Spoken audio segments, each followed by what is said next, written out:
Right, we are back in Narnia. No, right, welcome back. We are here in Narnia. This is the 2 private houses that we're building. So we're with the crew today. It's currently about -8, but we got Liam. Where's Liam? Yeah. Which way are we going? Liam's a regular on the channel. We got Paul.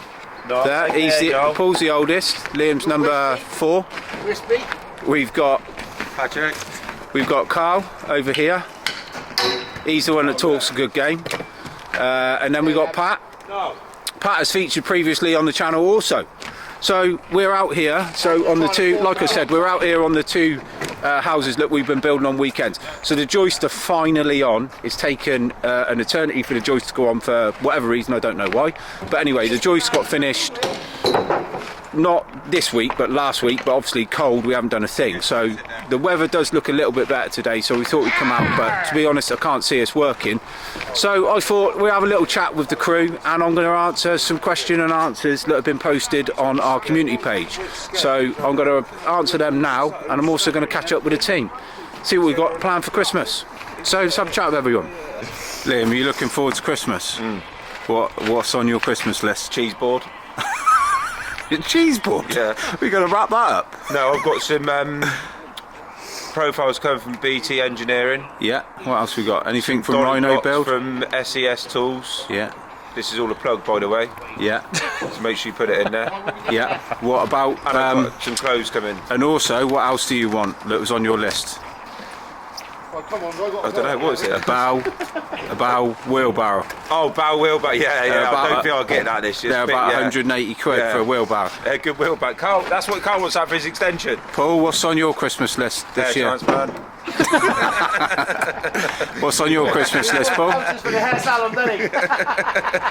Nothing on my list. I'm happy with what I got, mate. Nothing on your list, right? Remember that. Classic. Yeah, wait till Christmas Day. Carl, what's on your Christmas list? Well, I've asked for fucking loads. Planning permission. Yeah, planning permission for my house. I'm just going to build anyway. Yeah. And I've asked for a skateboard. A skateboard? Yeah. Do you want to? So we can go out in the snow. Right. Okay. Right. So a skateboard. How strange. Some stuff from BT Engineering and Rhino Build, and Brick Buddies and SES Tools.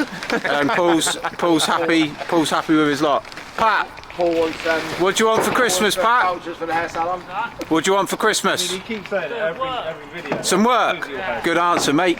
I'm going to answer some questions now that have been posted on our YouTube community page. So if you want to drop me a question, head to the YouTube channel, click on the community page, and you can just comment or post in there, and then I'll pick them up and I'll answer them on the channel. So let's go through the questions. Right, question and answers. So Charlie Humphreys, which is obviously my son, wants to know, what are the biggest challenges you face as a subcontractor in today's construction industry? The weather.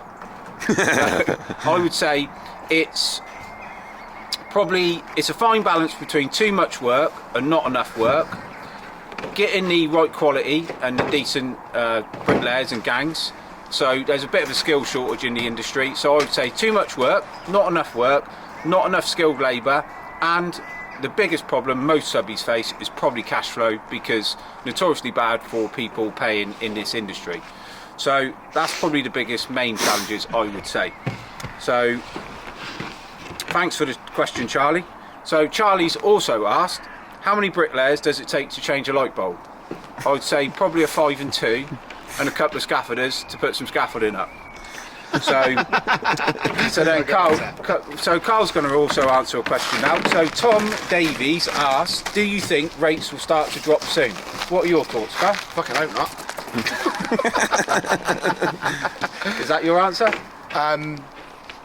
Yeah, I think they naturally will with the house builders not selling houses. I think it just has to naturally come down and like level itself out. What are you going all serious for? Well, there's one video. So my thoughts are, I think that with the cost of living being so high, I think house builders are going to struggle to drop people's rates, but there will be subbies out there that want to keep their workforce going, and you sort of catch yourself in this little cycle of people undercutting other people and naturally forcing the market down. So all the subbies out there, hold firm, keep your prices high, because the cost of living is so high and it'd be unfair to put people's rates down. And I think as demand and supply starts to even out in terms of materials, house builders will get a saving from materials, and that will compensate for the drop in house prices, hopefully. So Bricky Bry is a regular on the channel, wants to know, because of this cold weather, are you behind schedule a lot? And if so, do you let the lads work on Sunday? So Paul's going to answer this question. Paul. AKA no. AKA We're always no. behind schedule. We're always behind schedule. We never catch up. Always like to be a little bit behind anyway. And no, we don't work Sundays. We only work half days on Saturdays due to the site regulations. So that's it really. You've got Monday to Saturday, well, half day on a Saturday, and that's it. Thanks, no. So as Paul correctly pointed out, Monday to Friday and then a Saturday. Sometimes we work a little bit later on Saturday if we can, but Sunday is normally due to planning restrictions. And as Paul rightly pointed out, we're always behind schedule regardless of whatever happens, because we're behind schedule when we even start a site.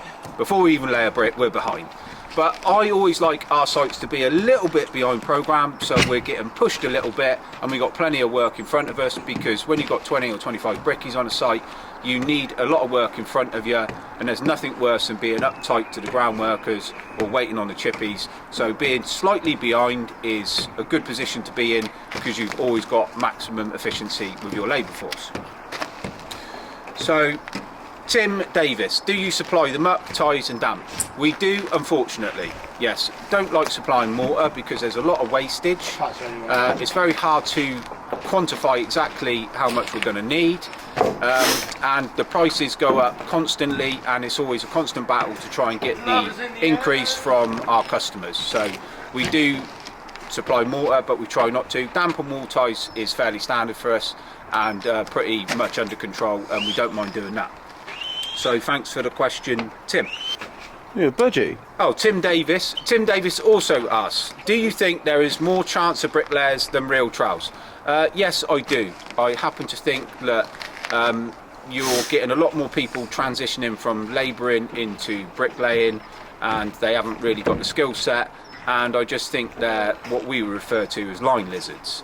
So whilst they can lay a brick to a line or lay a block to a line, they get by, but when it comes to the real nitty-gritty of building corners or corbels or dental courses, soldiers, arches, etc., I think they're left lacking in that ability, and they tend to get found out. So if there's a bit of a correction in the market, I expect them people to go first, and we'll be left with a better pool of skilled bricklayers. But yes, I do think there's a few chances out there. We tend to suss them out by about 10 o'clock, and then they're removed from site, or we negotiate the pay, because I do feel there is a place for them.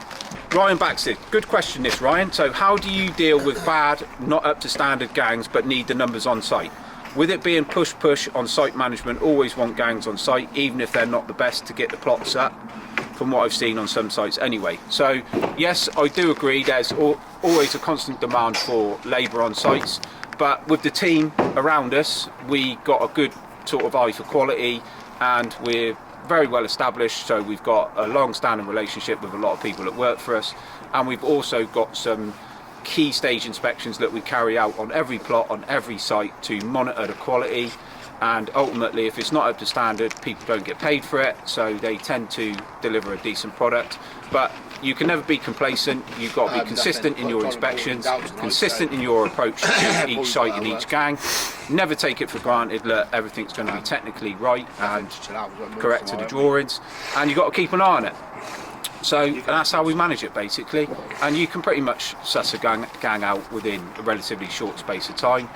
And we also work within our local area, so we know all the good bricklayers and all the bad bricklayers, and the gangs to watch out and the gangs that are good, and more importantly, try and keep the labour you've got.